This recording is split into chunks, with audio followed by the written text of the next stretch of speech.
Bueno, bienvenidos. Muchas gracias por estar acá y quiero agradecer, como siempre, este lugar de CAAL Palermo por la oportunidad de tener este espacio y poder compartir este conocimiento con ustedes. La conferencia de hoy, antes que nada, si tienen celulares, si los ponen en vibración mejor. Bueno, la conferencia de hoy tiene que ver con descubrir las creencias inconscientes y cómo buscarlas dentro de nuestra vida cotidiana y sobre todo las que traemos del árbol genealógico. Y acá digo, conociendo tu sombra y solo tomando conciencia se puede realizar el cambio. Es decir, aquello que está en la sombra no lo vemos, pero no quiere decir que no está. Y solamente va a tener influencia cuando no tenemos conciencia. En la medida en que tenemos conciencia, deja de estar actuando de forma inconsciente. El objetivo de las conferencias que hago siempre tienen como intención contribuir a ampliar el nivel de conciencia y sobre todas las cosas tomar conciencia con amor y sin juicio. Acá vamos a ver un montón de cosas y interpretarlas como vivencias de lo que han vivido nuestros padres, abuelos, bisabuelos, lo que hemos hecho nosotros también, para no sentir que cada conciencia que tomemos o conocimiento de esas creencias o vivencias sean tomadas como algo de culpa, sino todo lo contrario, como si puedo ver lo que está ahí actuando de forma inconsciente, voy a poder tomar el poder de esa situación. Para comenzar, lo primero que tengo que hacer es cambiar de paradigma. Si me mantengo en el paradigma de la física de Newton, vamos a estar en una posición de víctimas y de pasivos. ¿Qué significa esto? Es la dualidad, es donde está lo que digo, bien y mal, y ahí es donde emito el juicio. Esto es bueno, esto es malo, estoy yo aquí y enfrente hay otra persona y esa otra persona no tiene nada que ver conmigo, ya sea un esposo, una esposa, un padre, un jefe, el país, el gobierno, está dividido desde la física de Newton. Sin embargo, desde la física cuántica es una mirada diferente. Desde el año 1900, que un físico llamado Max Planck trabajó sobre este tema, ganó el Premio Nobel de Física en 1918 y fue el que hizo una contribución al tema de la física denominando la física cuántica, que ahora vamos a profundizar sobre el tema. Básicamente es importante comenzar con esto y quizás es una parte un poco más teórica o que no tiene tanto dinamismo con lo que es nuestra vida cotidiana. Sin embargo, es importante para saber desde qué lugar estoy basándome para dar estos conceptos y poder integrarlos, para tener una base que tiene que ver con investigaciones, con referentes, que hace muchísimo tiempo que eso está a nuestra disposición, pero bueno, no hemos tomado contacto hasta no hace muchos años con este tema, al menos acá en la Argentina, ¿no? Entonces, desde la física cuántica lo que se dice es que nosotros intervenimos en lo observado, por lo tanto afuera no hay nada afuera, somos nosotros y es el espejo de nuestro inconsciente el que se está reflejando. Por lo tanto, más que tomarlo como una acusación de ver que lo que está afuera es producto de lo que estoy haciendo mal, es verlo como una bendición porque lo estoy pudiendo ver y a partir de ahí voy a poder intervenir sobre ello, ¿no?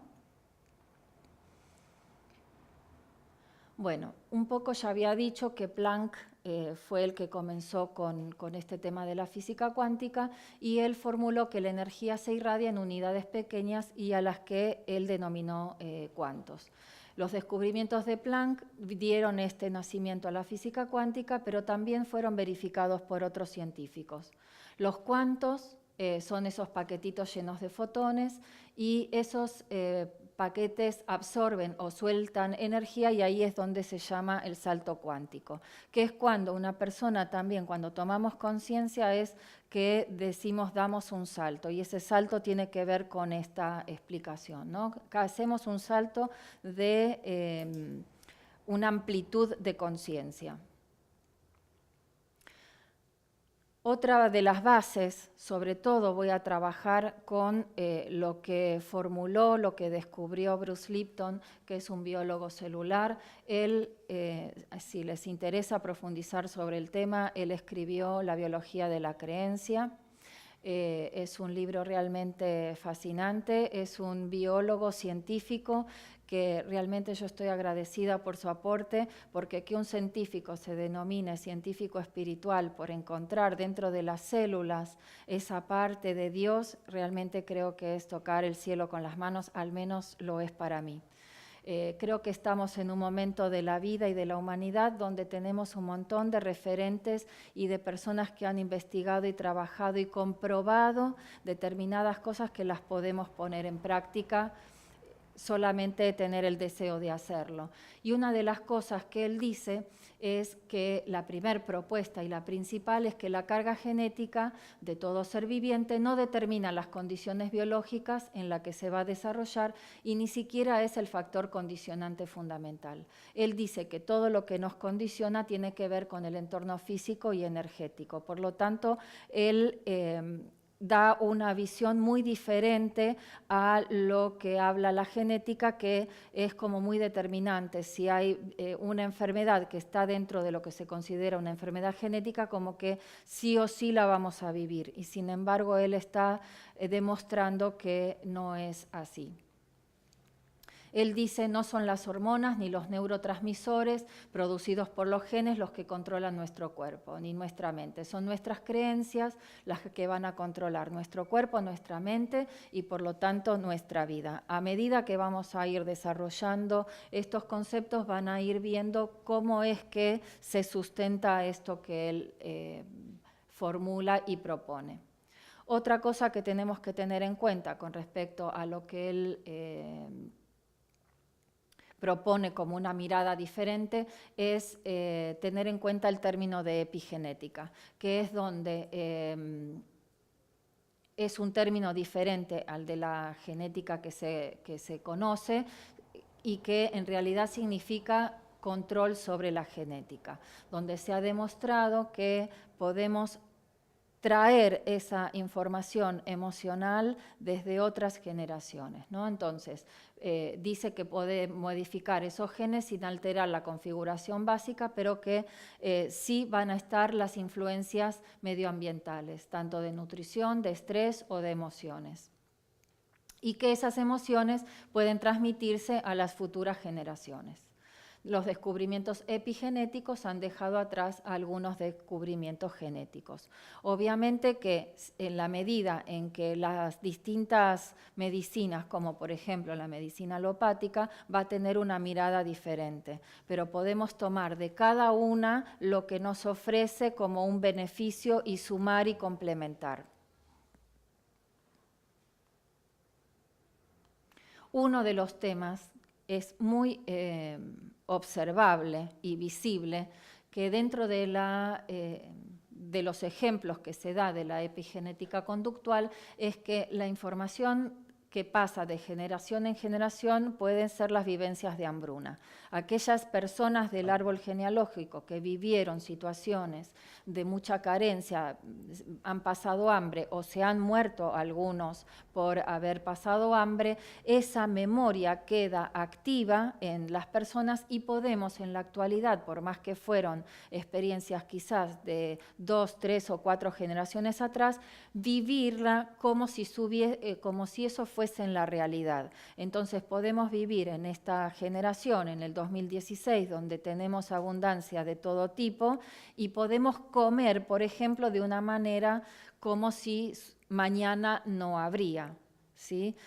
Participé, por ejemplo, de un almuerzo en una oportunidad y realmente me han preparado un plato que a mí me encanta, que es el salmón, porque carne no como, y una persona se acercó, me preguntó si me gustaba, le dije que sí, que estaba muy sabroso, me dijo, bueno, cómelo porque más tarde no vas a tener. Y entonces agradecí en ese instante, ese momento, donde por alguna razón esta persona vino y me dijo esto, y yo dije, qué maravilloso poder tener esta información en este momento. Es como ir confirmando una y otra vez que esa información, si no se actualiza, si no se exterioriza, si no se toma conciencia de lo que se va arrastrando, eso obviamente va a actuar permanentemente en la vida de cada uno, aunque no sea la realidad, no sea la verdad. Otro de los puntos que menciona Bruce Lipton dice que los comportamientos, las creencias y las actitudes que observamos de nuestros padres se graban en nuestro cerebro. Ya está visto y comprobado, y lo vemos seguramente en la vida cotidiana, que una cosa es lo que los niños hacen con lo que lo decimos y otra cosa es lo que hacen con lo que hacemos. Lo hacen más con respecto a la observación de lo que estamos haciendo que lo que les decimos que no hagan, por ejemplo. Entonces, empezar como a tomar esto en cuenta. Entonces, por ejemplo, es muy común escuchar de que un niño repite una palabra o una palabrota y justamente no digas malas palabras, pero si se le escapa a la madre, al abuelo, al padre, el niño lo repite como una esponja, porque toma esa información y la registra, sin ningún tipo de evaluación. Esa información va a ser almacenada en el subconsciente y es lo que va a controlar nuestra biología. A menos, dice Bruce Lipton, y esto es totalmente, lo he comprobado, que descubramos una forma de volver a programar esa creencia, esa información. Y de la única manera que yo puedo reprogramar eso es tomando conciencia de esa información que tengo en el subconsciente. Si no tomo conciencia de eso, actúo con esa información hasta el momento en que decido ocuparme de verla. Entonces, desde ahí es donde empezamos a tener conciencia de que si un padre le dice no te mereces nada, no vales nada, no deberías haber nacido, o sos un estúpido, o sos un inútil, esa información el niño la recibe automáticamente sin ningún tipo de evaluación si será esto verdad o no.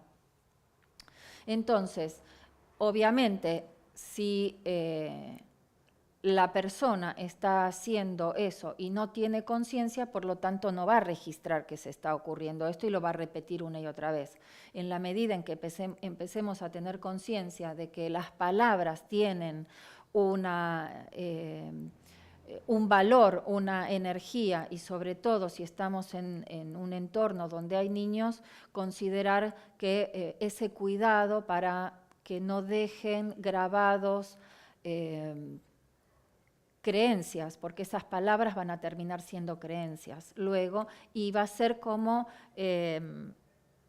el disco duro de ese niño que va a empezar a funcionar con esa información que le cargamos de forma inconsciente, porque si estamos diciendo algo que tiene que ver con una sensación negativa, obviamente lo estamos haciendo de forma inconsciente, porque si supiéramos que es negativo o que hace daño, no lo haríamos. El tema es que la memoria va a guardar eso como una verdad absoluta.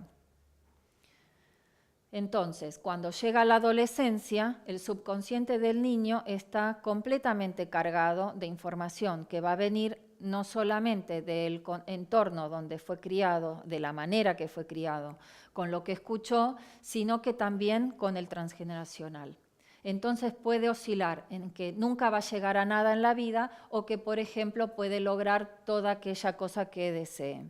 O sea, obviamente que esto es así como dos extremos, como para determinar cómo puede influenciar la información en un adolescente, pero es como para hacerlo gráfico. la suma de los instintos genéticos y de las creencias aprendidas por nuestros padres van a formar la mente subconsciente. Y nuestros padres tenemos que tener en cuenta que aprendieron a través de lo que trajeron del árbol genealógico, más lo que ellos vivieron como experiencia propia. Bruce Lipton dice que el subconsciente es como una base de datos y es carente de emociones en la que se almacenan programas. Entonces, después eso lo que va a cumplir es una función de empezar a recibir frente a los estímulos de la afuera una respuesta según lo que tenemos grabado como información. Entonces, lo relaciona con un disco duro donde se almacenan todas las experiencias de la vida. Entonces, al percibir un estímulo, va a tocar y desencadenar el programa según el estímulo que tenemos externamente. ¿Más o menos se va entendiendo? Y ahí es de donde se emiten los juicios, digamos, de las situaciones, donde uno ve las distintas situaciones en algún punto, desde esas creencias grabadas. Claro, vas a emitir un juicio según tus creencias. Vas a decir que esto está bien o está mal según las creencias que tenés. El tema es que si podés tomar conciencia que estás diciéndolo desde una creencia, porque para poder modificar eso tenés que modificar tus creencias, para que luego ese juicio sea diferente. El subconsciente va a examinar el mundo que nos rodea y las señales internas, percibe las condiciones del entorno, reacciona de forma inmediata y va a seleccionar el comportamiento previamente adquirido y aprendido, sin la ayuda y la supervisión o siquiera la conciencia de la mente consciente. Ahora vamos a ir viendo qué porcentaje de mente consciente influye en nuestra vida y qué porcentaje de mente inconsciente y subconsciente también influye.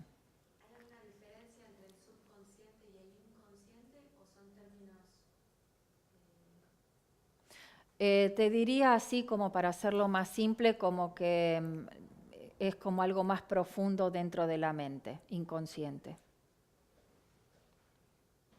Entonces, dentro de la mente consciente tiene la facultad de ser creativa de manera espontánea y va a actuar según la respuesta a los estímulos del entorno. Mediante esa capacidad va a examinar los comportamientos, si está vinculado con un comportamiento pregrabado, puede intervenir, detener dicho comportamiento y crear una nueva respuesta. Y significa, una de las cosas que él hace mucho hincapié, en que no somos víctimas de nuestra programación. Y eso un poco tiene que ver con cambiar el paradigma, como les dije antes. Desde la física de la dualidad de Newton, sí voy a ser víctima. Mira lo que me hizo, mira lo que me hace, me hizo tal cosa, y siempre como que la responsabilidad está afuera. En cambio, desde esta otra óptica, no soy víctima y a su vez sumo que en la medida en que yo pueda intervenir desde la mente consciente para hacer consciente todas las creencias que traigo guardadas, ahí voy a poder intervenir. Para lograrlo hay que prestar mucha atención, si no la programación subconsciente toma las riendas. O sea, la manera en que tenemos es empezar a practicar la lectura de cómo se manifiesta el inconsciente. Y esta es una de las cosas que vamos a ver hoy para ver cómo ponerlo en práctica. Acá hay un ejemplo. Si hay un padre que le dice a su hijo o a su hija, no te mereces nada, y tiene grabada esta creencia, que va a ser como un mandato absoluto, una verdad absoluta. Y de adulto, en su mente consciente, tiene la idea de tener una posición de liderazgo en una empresa porque considera que tiene las cualidades, que tiene los recursos. Por un lado va a estar este proyecto, este propósito, este deseo desde la mente consciente, pero en algunos casos es más observable que a pesar de todos mis esfuerzos no lo he logrado. ¿Y por qué no logra esa persona ese deseo que tiene? Es porque hay que ir a revisar cuáles son las creencias subconscientes que están haciendo hincapié interviniendo en ese proyecto. Entonces, si aparece la advertencia, sí, vos querés hacer esto, pero recordá que no mereces nada. Por lo tanto, si no mereces nada, esta posición de liderazgo donde representa un logro, no es algo que se merece. Por lo tanto, si toma contacto en algún instante de eso, pero no lo toma contacto con conciencia, comienza a gestar el subconsciente situaciones para que eso no se dé. Entonces, bueno, llegó justo otra persona del exterior y le dieron el puesto, se lo dieron al primo de alguien conocido de la empresa. Va a haber siempre una explicación desde el consciente y la persona hasta se lo va a creer. Pero la realidad es que esa situación fue generada por tener esta creencia de no sentirse merecedor. Entonces, cuando la mente consciente está preocupada con algún pensamiento y no estamos prestando atención a todas las creencias y mandatos y conductas automáticas que tenemos, lo que va a aparecer es lo que está registrado en la mente subconsciente. Si bien acá digo que el 95%, y lo vamos a ver también, Bruce Lipton dice que la mente consciente es 1% y la mente inconsciente 99%. Es lo que rige nuestra vida. En la medida en que tengo más conciencia e intervengo con la mente consciente, ese porcentaje, por supuesto, va a ir creciendo y no voy a tenerle tanto miedo a la mente inconsciente, porque voy a estar atenta a poder ver qué información me está mostrando, ¿no? Hace una distinción entre la mente consciente, que puede adelantarse o retroceder en el tiempo, pero sin embargo el subconsciente solo opera en el momento presente. Entonces, acá tenemos, esto es de la conferencia anterior, pero lo traje para hacer el recordatorio, que es una similitud como un iceberg. Entonces, la punta del iceberg es la mente consciente y todo lo que está debajo es la mente inconsciente. El inconsciente no va a distinguir entre lo real o imaginario. Va a registrar todo, es inocente, no juzga y siempre da soluciones. Y para ver que si es real o imaginario, tenemos el tema del limón. Si yo imagino que voy a llevar a la boca una rodajita de limón, seguramente si hacen la prueba van a ver que se les activa la saliva, porque para el inconsciente es tan real ese limón que me estoy imaginando como si estuviese comiéndolo en la realidad. Entonces, desde ese lugar podemos ver que si me imagino alguna situación o me siento, por ejemplo, abandonada, por más que no haya sido abandonada literalmente, lo que va a prevalecer es ese sentimiento de abandono como si fuese real. Por lo tanto, real o simbólico es exactamente lo mismo. Entonces,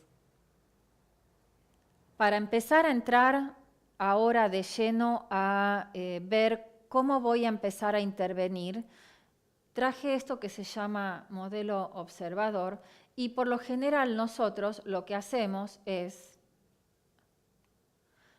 realizamos acciones según los resultados.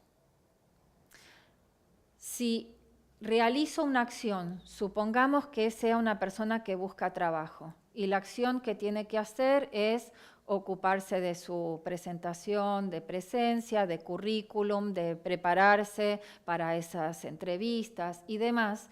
Si con esa forma y acción que generó el resultado fue positivo, si en otro momento de la vida se queda sin trabajo, va a ser exactamente lo mismo.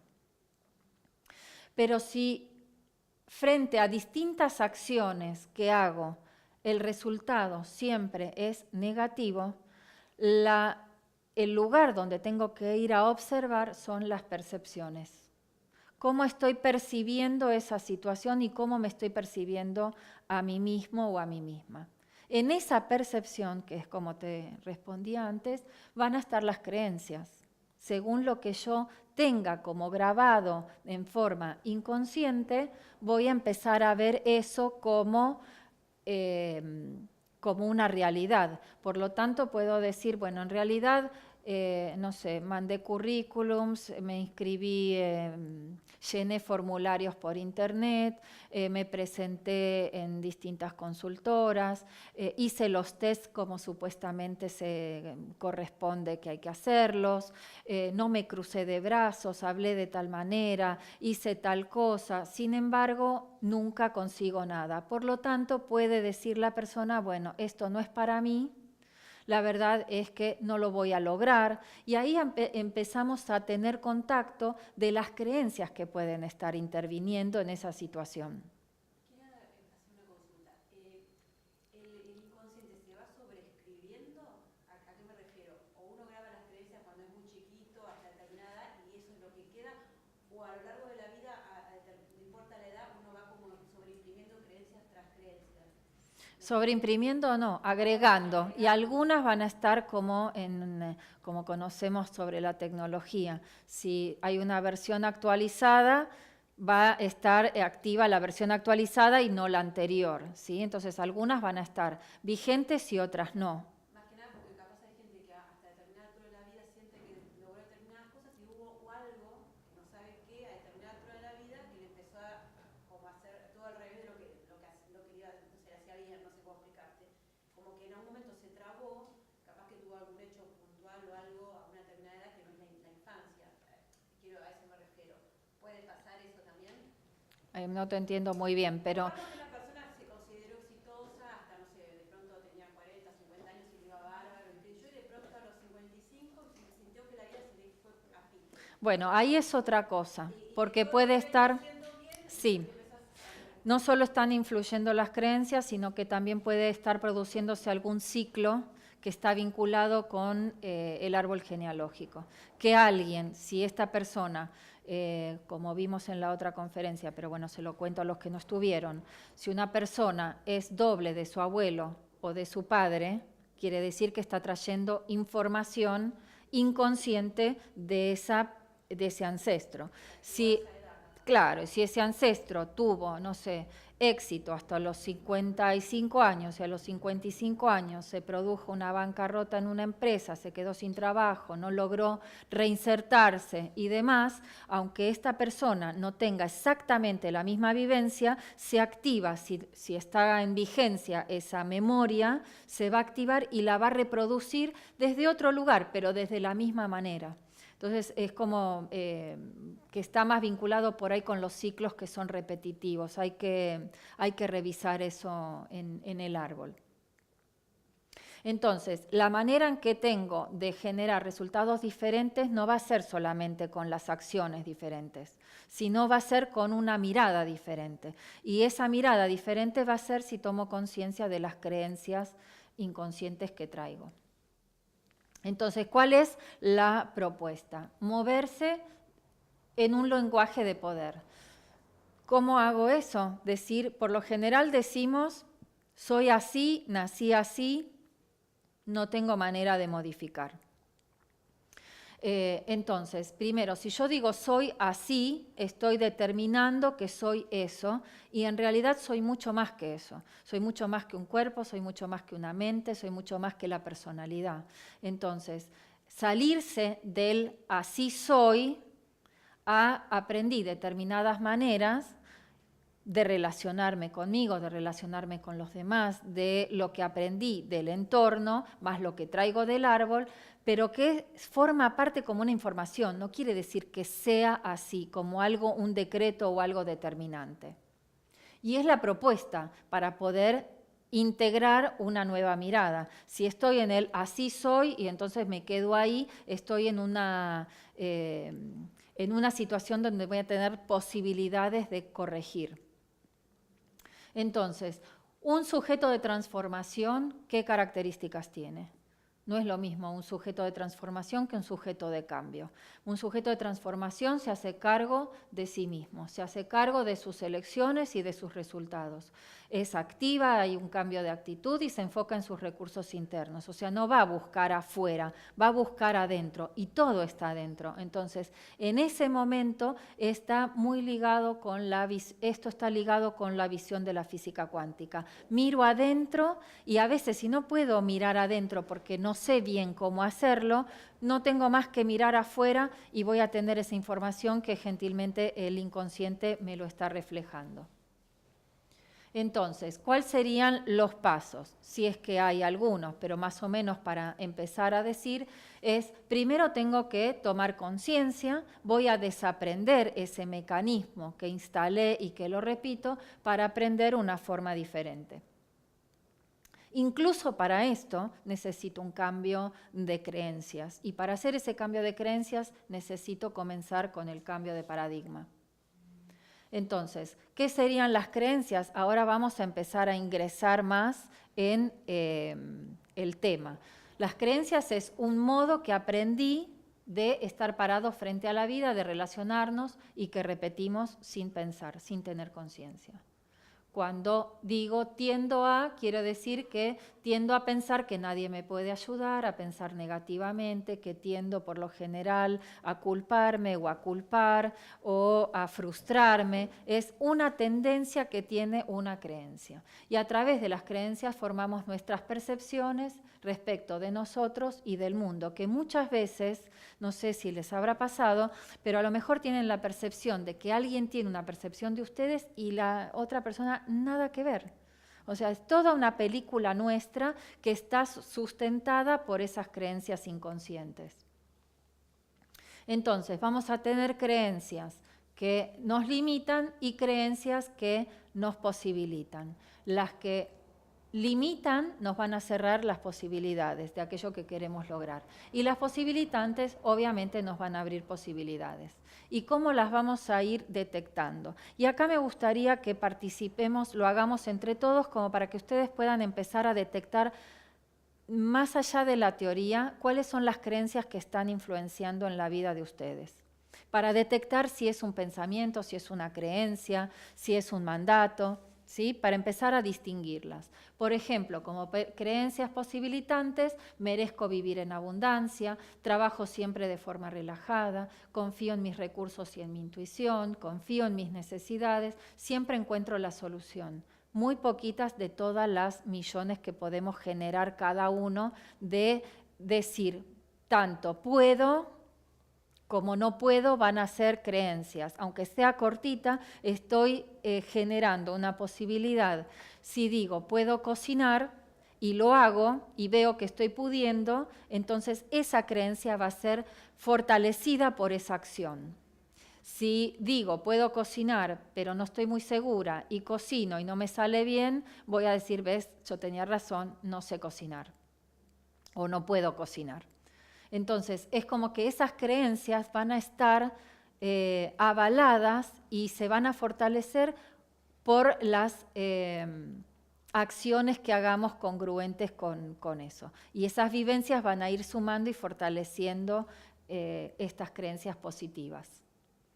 Las limitantes es si me encuentro diciendo no me encuentran nada, no me voy a curar, en el caso de las personas que esto suele pasar bastante cuando se hacen estudios, se sienten mal, no le encuentran nada, se desaniman, entonces no me voy a curar o estoy fallada, no encuentran lo que tengo, entonces no sé qué es lo que pasa conmigo, esto no es para mí o eso no es para mí, nada me ayuda, no sirvo para nada, ¿quién soy yo para merecer ser feliz si hice tal o cual cosa?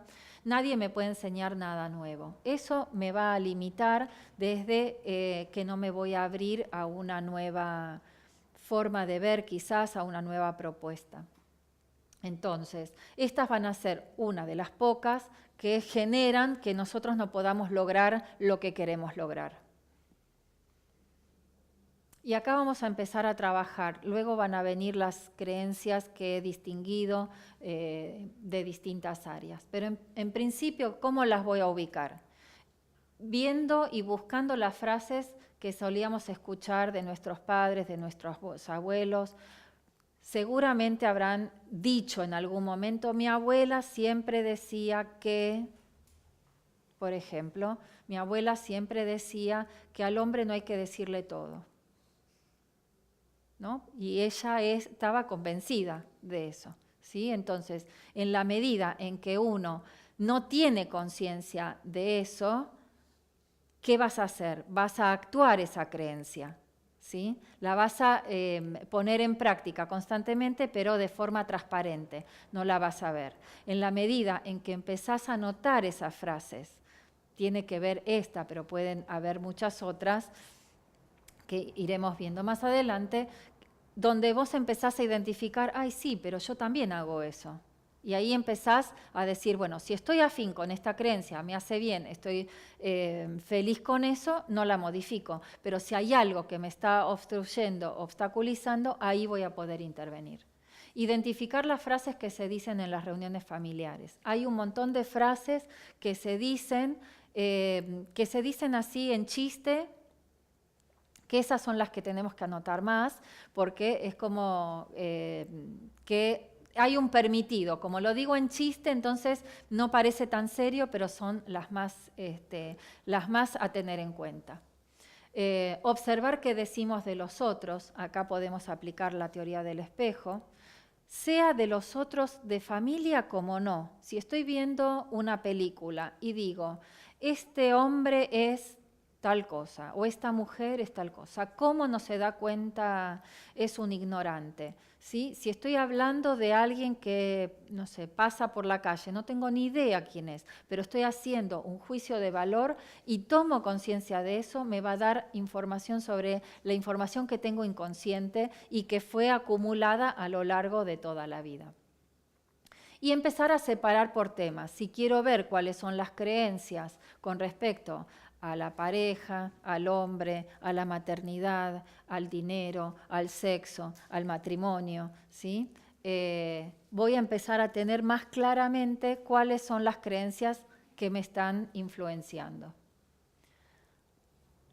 Esto siempre lo repito, que toda la información está en el árbol genealógico. Solamente tenemos que dedicarle un tiempo para empezar a traer esa información hacia el consciente. Porque es como que eso está y lo tomamos como cuando decimos, bueno, nací así, y como si fuese que es una manera determinada. Y desde ese lugar no vamos a poder intervenir. Sin embargo, si busco lo que decía mi mamá, lo que decía mi papá, lo que decían los abuelos, de dónde vienen y cuáles eran las frases que escuchaba decir de chica, ahí voy a poder tener mayor claridad. Incluso es mucho más simple si no tengo el ejercicio de poder tener presente cuando estoy escuchando esa frase de forma en pensamiento,